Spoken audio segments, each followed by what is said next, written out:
Summer heat ను cool shades తో beat చేయండి. Mister opticals mister cool offer up to 75% of in summer glasses. నమస్తే, welcome to Suman TV. నేను మానస. ఢిల్లీలో జరిగినటువంటి ఘటన చూస్తూ ఉంటే అందరూ కూడా ఇంకా మానవత్వం ఉంది, ఇంకా ప్రేమ వల్ల వివాహ బంధం నిలబడుతుంది, కోర్టుకు వెళ్ళినప్పటికీ కూడా ఆ బంధం ఇంకా నిలబడింది, బలపడింది అని చెప్పి వార్తని చూసిన వాళ్ళందరూ కూడా అంటున్నారు. ఇంతకీ ఏం జరిగిందంటే, ఢిల్లీలో శిఖ వాళ్ళ భర్తతో కలిసి ఉంటున్నారు. అయితే తప్పుడు కేసు పెట్టారు శిఖ. సో ఆ కేసు వల్ల మళ్ళీ శిఖ అనే అమ్మాయి వాళ్ళ ఫాదరే హాస్పిటల్లో అడ్మిట్ కావడం జరిగింది. అంటే బాధ వల్ల హార్ట్ అటాక్ వచ్చింది ఆయనకి. హాస్పిటల్లో అడ్మిట్ అయినటువంటి మామయ్యని చూడడానికి మళ్ళా భర్త ఎవరైతే కోర్టులో కేసు రన్ అవుతుందో అతను ఆ కేసు గురించి ఏమి పట్టించుకోకుండా మానవత్వంతో మామయ్య హాస్పిటల్లో ఉన్నారు, డబ్బులు హాస్పిటల్ ఛార్జెస్ కూడా పెట్టుకునే పరిస్థితి లేదు తెలుసుకుని రావడం జరిగింది. ఛార్జెస్ అని పెట్టుకున్నారు, మంచి హాస్పిటల్లో ట్రీట్మెంట్ ఇప్పించేశారు. సో ఆయన బాగైపోయారు. సో అప్పుడు ఇంకా అంత మంచి భర్త అసలు ఇంకెవరికి ఉంటారు అనుకుందాం ఏమో. శిఖ కోర్టులో కేసు నడుస్తుంది కదా, ఆ కేసు, కోర్టు, లాయర్లు అన్నీ పక్కన పెట్టేసి జంట ఇద్దరు కూడా చక్కగా కలిసిపోయారు. సో ఈ వార్త సోషల్ మీడియాలో వైరల్ అవుతుంది. దీని గురించి లాయర్ పూజారి నాగేశ్వరరావు గారు ఉన్నారు. సో పూజారి నాగేశ్వరరావు గారితో మనం మాట్లాడదాం. నాగేశ్వరరావు గారు నమస్తే అండి. నమస్తే అండి సార్, మీరు కూడా ఈ న్యూస్ చూసుంటారు. అవును, నేను కూడా అది సోషల్ మీడియాలో వైరల్ అవుతుంది. కాకపోతే ఏంటంటే ఇప్పుడు సోషల్ మీడియాలో వైరల్ అవుతున్న విషయం ఏంటి అంటే, వాళ్ళిద్దరు భార్యాభర్తలు కేసులు పెండింగ్ ఉన్నాయి. కేసులు పెండింగ్ ఉన్న సమయంలో అమ్మాయి వాళ్ళ ఫాదర్ కి ఏదో మెడికల్ అవసరం వస్తే అబ్బాయి టేక్ కేర్ చేయడం ద్వారా అమ్మాయి మనసు మార్చుకొని కలిసిపోయింది అనే విషయాన్ని సోషల్ మీడియాలో మనం చూస్తున్నాము. సో అందుకే నేను చాలా సందర్భాలలో చెప్తున్నా ఏంటంటే, పెళ్లి అనేది అవసరం కాదు, జీవిత విధానము. పెళ్లిలో మనం చేయాల్సింది సాక్రిఫైస్. మన హిందూ మ్యారేజ్ యాక్ట్ లోనే రాష్ట్రం మనకు పెళ్లి అంటేనే మనకు త్యాగం. Marriage is not a contract అనేది చాలా స్పష్టంగా రాసి ఉంటది. కాబట్టి మనం జీవించే క్రమంలో అందరి జీవితాలు ఒక తీరు ఉండవు కదా. ఎత్తు ఫలాలు అవుతుంటాయి, కష్టాలు వస్తుంటాయి. ఇవన్నీ వస్తున్నప్పుడు తోడుగా నిలబడే వ్యక్తులు ఉంటే వాళ్ళని మనం కాపాడుకోవాలనే దాన్ని మనకి స్పష్టంగా చెప్తున్న వీడియో. ఏదో మనకు ఎమోషన్ రాగానే ఎదుటి వ్యక్తిని మనం అపార్థం చేసుకోవడము, వాళ్ళ మీద ఒక బ్యాడ్ ఒపీనియన్ పెట్టుకోవడం అనేది జరుగుతుంది ఇప్పుడున్న సమాజంలో. ప్రధానంగా ఇప్పుడు జరుగుతున్న పెళ్లిళ్ళు గాని, లేకపోతే పెళ్లిళ్ళు జరిగిన తర్వాత గాని చాలా వరకు నెగిటివ్ మైండ్ లో ఉంటున్నారు. అంటే ప్రతి దాన్ని అనుమానించటము, లేదంటే అవమానించడం జరుగుతుంది బాగా. పెళ్లి అనేది నేను కొన్ని వందల సార్లు చెప్పిన, పెళ్లి అనేది ఒక జీవిత విధానము. ఒక వ్యక్తి మంచి చెడు అనేది ఒక 6 నెలలనో 1 yearలో బయటపడదు. ఒక వ్యక్తితోని మనం కలిసి కొంతకాలం జీవించడం ద్వారా వాళ్ళ మంచి ఏంది, చెడేంది, వాళ్ళు ఎట్లా రియాక్ట్ అవుతారు, ఏ టైంలో ఎట్లా చేస్తారో తెలుసుకోవడం ద్వారానే జీవిత విధానాన్ని మనం కొనసాగించవచ్చు. ఈ అమ్మాయి కేసు చూసుకున్నట్లయితే భర్త ఇష్టం లేకో లేదా రకరకాల కారణాల వల్ల తప్పుడు కేసు అయితే భర్త పైన పెట్టడం జరిగింది. అయినప్పటికీ కూడా హెల్ప్ చేయడం అనేది భర్త మనం చూస్తున్నాం, సౌరభ్. సో దీన్ని ఏ విధంగా చూడొచ్చు అంటే, ఓపిక, సహనం అనేది అమ్మాయిలకే కాదు భర్తలకు కూడా ఇలా ఉంటేనే బంధాలు నిలబడతాయి అనుకోవచ్చా? ఏం చెప్తారు? ఇద్దరికి ఉండాలి, ఒక భర్తనో ఒక భార్యనో కాదు. మ్యారేజ్ అంటేనే బ్యాలెన్సింగ్ చేయటం. ఓకే, ఆ బ్యాలెన్సింగ్ చేసే క్రమంలో ఒక్కొక్కసారి భర్త తప్పు చేసినప్పుడు భార్య క్షమించడం, భార్య తప్పు చేసినప్పుడు భర్త క్షమించడం, అవి రెండు బ్యాలెన్సింగ్ ఉంటేనే కాపురం అవుతుంది.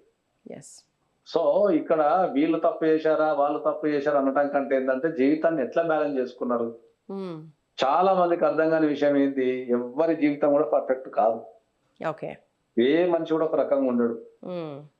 కలిసి జీవించే క్రమంలో ఎదుటి వ్యక్తిని ఎంతగానో అర్థం చేసుకున్నా అనేది మీదనే వాళ్ళ మ్యారేజ్ సక్సెస్ అయిందా, ఫెయిల్యూర్ అయిందా అనేది మనం చెప్పగలం. కాకపోతే ఇటువంటి సంఘటనలు జరిగినప్పుడు మీడియా గనక విస్తృతంగా ప్రచారం చేయగలిగితే, ఎందుకంటే ఎప్పుడు మనము డైవర్స్ కేసులు విడిపోయినాయో, చంపిన కేసులో, లేకపోతే చచ్చిపోయిన కేసులో, లేకపోతే ఇట్లాంటివి చెప్పి మనం సమాజంలో ఇంకా నెగిటివిటీ రూపొందిస్తున్నాం తప్ప, ఇటువంటి మంచి వీడియోలు ఎక్కడున్నా సరే, ప్రపంచ వ్యాప్తంగా ఎక్కడున్నా సరే పాపులర్ చేయాల్సిన అవసరం ఉంది. ప్రజలకు ఇటువంటి వీడియోలు చూపించడం ద్వారా ఒక మంచిని పెంపొందించే అవకాశం ఉంది. కాబట్టి నేను చాలా హ్యాపీగా ఫీల్ అయినా. ఇంకొంచెం పాజిటివిటీ, విడిపోవాలి అనుకున్న జంటలు కూడా ఇలాంటి కేసెస్, ఇలాంటి న్యూస్ చూసినప్పుడు వాళ్ళు కూడా కొంచెం మార్పు వచ్చి కొంచెం పాజిటివిటీ పెరిగే అవకాశం ఉందనుకోవచ్చు. డెఫినెట్లీ ఉంటది. ఎందుకంటే నువ్వు మంచి చూస్తే మంచిగా కనిపిస్తుంది, చెడు చూస్తే చెడు కనిపిస్తుంది. కాబట్టి ఎప్పుడు మనం మంచి చూసే ప్రయత్నం కనుక చేస్తే అది డెఫినెట్లీ పాజిటివ్ ఉంటది, బాడీ పాజిటివ్ ఉంటది, మైండ్ పాజిటివ్ ఉంటది, లైఫ్ పాజిటివ్ ఉంటుంది, సొసైటీ కూడా పాజిటివ్ ఉంటుంది అని చెప్పే వ్యక్తి నేను. నాగేశ్వరరావు గారు, ఇప్పుడు ఈ కేసు మనం చూస్తూ ఉన్నాము. అండ్ మనం కోర్టులో చూసుకున్నట్లు కూడా చాలా వరకు కూడా భార్యాభర్తల యొక్క కేసెస్ పెండింగ్లో ఉన్నాయని కూడా ఫ్యామిలీ కోర్టులో మన గతంలో మాట్లాడినటువంటి వీడియోస్లో కూడా మాట్లాడుకున్నాం. కాబట్టి అలా అంటే ఏదో ఒక చిన్న రీజన్ వల్ల విడాకుల వరకు వెళ్తున్నటువంటి భార్యాభర్తలకి ఈ కేసు ద్వారా మీరేం చెప్తారు? నేను అదే చెప్తున్నా, భార్యాభర్తల బంధం అనేది ఇప్పుడు ఎమోషనల్ గా ఉంటది. ఓకే, అందరు అర్థం చేసుకుంటుంది ఏంటంటే ఈ మ్యాట్రిమోనల్ ఇష్యూస్ కి వచ్చినప్పుడు చట్టాలంటే చాలా లిమిటెడ్ అవి. చట్టాల యొక్క పాత్ర మ్యాట్రిమోనల్ ఇష్యూస్ లో చట్టాల యొక్క పాత్ర చాలా తక్కువ. ఎమోషన్స్, బ్యాలెన్సింగ్, కష్టాలు, పాజిటివ్నెస్ ఇవన్నీ చాలా ఎక్కువ ఉంటాయి. ఇప్పుడు జరుగుతున్న కేసులలో నేను చాలా ఖచ్చితంగా చెప్పగలిగేది ఏంటంటే, ఇప్పుడు జరుగుతున్న విడాకుల కేసులలో 70% ఆఫ్ ద కేసెస్ పరిష్కరించదగ్గవే. అవి కూర్చొని మాట్లాడుకొని పరిష్కరించదగ్గ కేసెస్ అవి. తర్వాత ఆ 70% ఆఫ్ ద కేసెస్ చాలా చిన్న చిన్న ఇష్యూస్ ఉంటాయి. ఏది? Behavioural issues.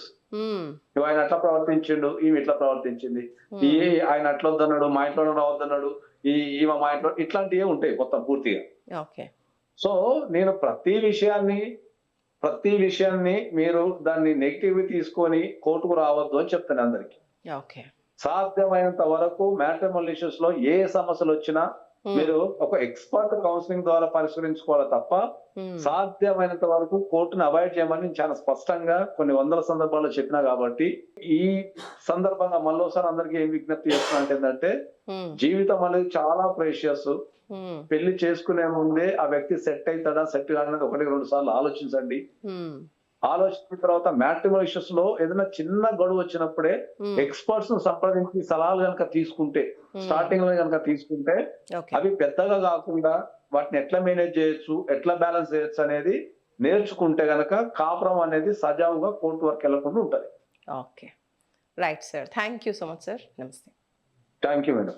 సో చూస్తున్నారు కదండి, శిఖ అలాగే సౌరభ్ కేసు, ఢిల్లీకి సంబంధించిన ఈ కేసు ద్వారా నిజంగా భార్యాభర్తల మధ్య చిన్న చిన్న గొడవల వల్ల కోర్టుల వరకు వెళ్ళి విడిపోవాల్సిన అవసరం లేకుండా చిన్న మూమెంట్, ఒక ప్రేమకి సంబంధించి, ఒక మానవత్వానికి సంబంధించిన ఇన్సిడెంట్ జరిగిందంటే చాలు, భార్యాభర్తలు మళ్ళీ వాళ్ళ ప్రేమ కొనసాగుతుంది, వాళ్ళ బలం, వాళ్ళ ప్రేమ, అలాగే వాళ్ళ వివాహ బంధం నిలబడుతుంది అనడానికి ఈ కేసు ఒక ఉదాహరణ అని చెప్పుకోవచ్చు. చూస్తూనే ఉండండి సుమన్ టీవీ. నమస్తే.